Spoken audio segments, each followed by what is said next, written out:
Hello விவோஸ், welcome to my kitchen. இன்றைக்கி என்னுடைய ஸ்டைலில் மஷ்ரூம் பிரியாணி எப்படி செய்யலான்னு பார்க்கலாம் வாங்க. இந்த மெத்தட் பிகினர்ஸுக்கு கூட ரொம்ப ஈஸியாகவே இருக்கும். இதுக்கு நான் 300 கிராம் அளவுக்கு மஷ்ரூம் வாங்கி வச்சுருக்கேன். அதையும் ஒரு வெதுவெதுப்பான நீரில் மஞ்சத்தூள் உப்பு போட்டு ஒரு அரை மணி நேரம் ஊற வச்சுக்கலாம். ஊறினதுக்கப்புறம் நல்லா வாஷ் பண்ணிவிட்டு க்ளீன் பண்ணி வச்சுக்கலாம். ஒன்றா ரெண்டாக கட் பண்ணி வச்சுக்குங்க. ரொம்ப பொடி பொடியாக நறுக்க வேண்டாம். இப்போ இந்த ரெசிபிக்கு தேவையான மற்ற பொருட்களை பார்க்கலாம்.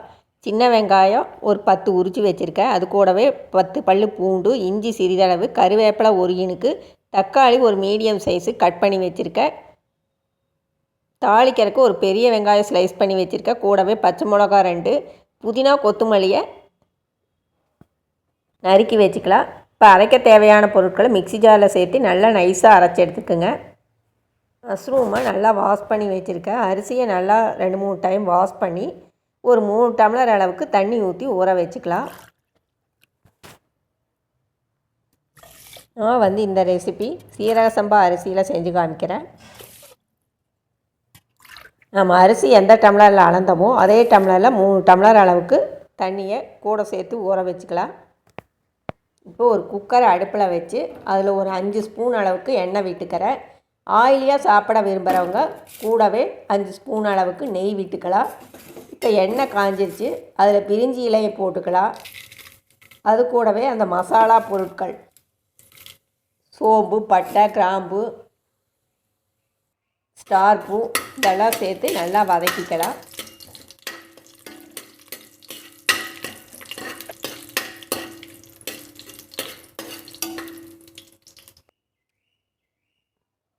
அந்த மசாலா வதங்கினதுக்கப்புறம் கட் பண்ணி வச்சுருக்கிற பெரிய வெங்காயம், பச்சை மிளகாயை சேர்த்து நல்லா வதக்கலாம்.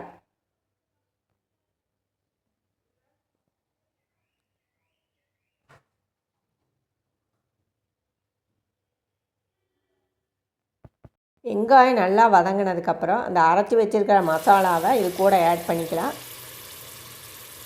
கூடவே ஒரு அரை டம்ளர் அளவுக்கு தண்ணியை சேர்த்து நல்லா ஜாரை கழுவி ஊற்றிக்கலாம்.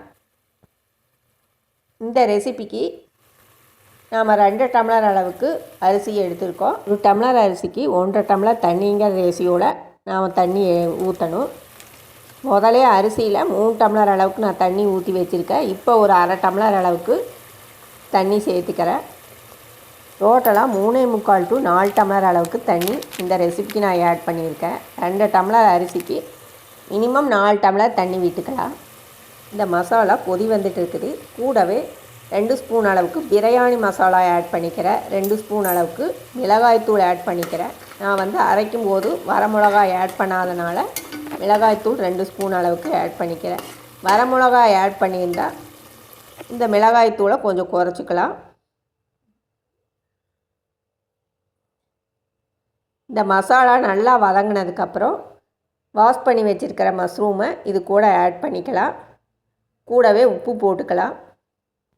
இந்த மஷ்ரூம் மசாலாவில் நல்லா வதங்கி வரணும். அதனால் ஒரு 10 மினிட்ஸ் நல்லா இதிலையே வேகற கூட்டலாம். நல்லா வெந்து அந்த ஆயிலெல்லாம் பிரிஞ்சு வர்ற டைமில் நம்ம அரிசி இது கூட ஆட் பண்ணிக்கலாம். மஷ்ரூம்லேருந்து கொஞ்சம் தண்ணி பிரிஞ்சு வரும். அதனால் நான் சொல்லியிருக்கிற மெஷர்மெண்ட் மட்டும் தண்ணி சேர்த்துங்க. பிரியாணி கலராக விரும்புகிறவங்க கொஞ்சம் ரெட் ஃபுட் கலர் ஆட் பண்ணிக்கலாம். இல்லைன்னா மஞ்சத்தூள் மசாலா வேகிறப்பவே கொஞ்சம் மஞ்சத்தூள் ஆட் பண்ணி கூட மிக்ஸ் பண்ணிக்கலாம். இப்போ ஊற வச்ச அரிசியை அந்த தண்ணி கூடவே சேர்த்து குக்கரில் சேர்த்துக்கலாம். இப்போ நான் 3 டம்ளர் அளவுக்கு தண்ணி இதில் ஆட் பண்ணியிருக்கிறேன். கூடவே ஒரு அரை டம்ளர் அளவுக்கு தண்ணியை ஆட் பண்ணிக்கலாம். இந்த இடத்துல உப்பு காரம் எல்லாம் டேஸ்ட் பண்ணி பார்த்துட்டு தேவைப்பட்டால் ஆட் பண்ணிக்கலாம். நான் உப்பு கொஞ்சம் கம்மியாக இருந்தங்காட்டி இப்போ கொஞ்சம் ஆட் பண்ணிக்கிறேன். இது ஒரு 5 நிமிஷம் நல்லா கொதித்து வரட்டு. ஃபைனலாக இது கூட சாப் பண்ணி வச்சுருக்கிற கொத்தமல்லி, புதினாவை ஆட் பண்ணிக்கலாம்.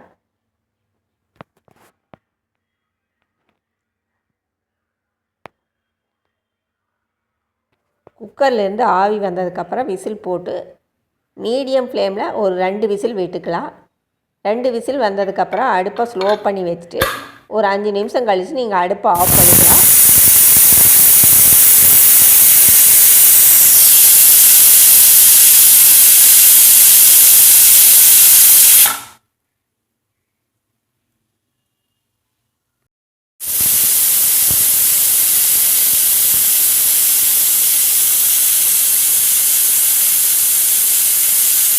2 விசில் நல்லா வந்ததுக்கப்புறம் ஃப்ளேமை ஸ்லோ பண்ணிக்கிங்க, சிம்மில் வச்சுக்குங்க.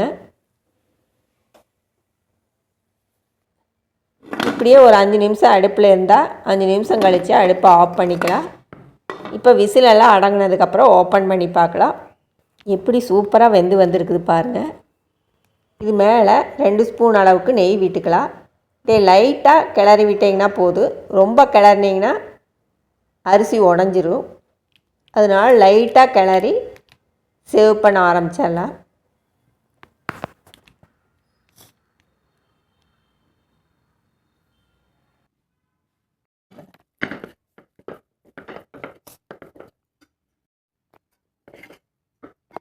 இப்போ சுவையான மஷ்ரூம் பிரியாணி ரெடி ஆயிடுச்சு. இதுக்கு ஆனியன் ரைட்டா நல்ல காம்பினேஷனாக இருக்கும். இப்போ தயிரில் ஒரு பெரிய வெங்காயத்தை ஸ்லைசர் வச்சு நல்லா ஸ்லைஸ் பண்ணிக்கிங்க. கூடவே தேவையான அளவு உப்பு சேர்த்து இதை மிக்ஸ் பண்ணி இதுக்கு சைடிஷாக பரிமாறிக்கலாம். இந்த மெத்தடில் மஷ்ரூம் பிரியாணி செஞ்சு பாருங்கள், ரொம்பவே சூப்பராக இருக்குது. இதுக்கு தேவையான இன்க்ரீடியன்ஸும் ரொம்ப கம்மியான அளவில் தான் நாம் எடுத்திருக்கோம். இதில் ஆயிலும் மசாலா எல்லாமே நான் லிமிட்டாக தான் ஆட் பண்ணியிருக்கேன். அதனால் வயிற்றுக்கு எந்த கெடுதலும் இருக்காது. சாப்பிட்டா இன்னும் கொஞ்சம் சாப்பிட தோன்ற அளவுக்கு இருக்கும். நீங்களும் இந்த மெத்தடில் மஷ்ரூம் பிரியாணி செஞ்சு பார்த்துட்டு ஃபீட்பேக்காக கமெண்ட்ஸில் ஷேர் பண்ணுங்கள். வேறு ஒரு ரெசிப்பியில் பார்க்கலாம். தேங்க்யூ.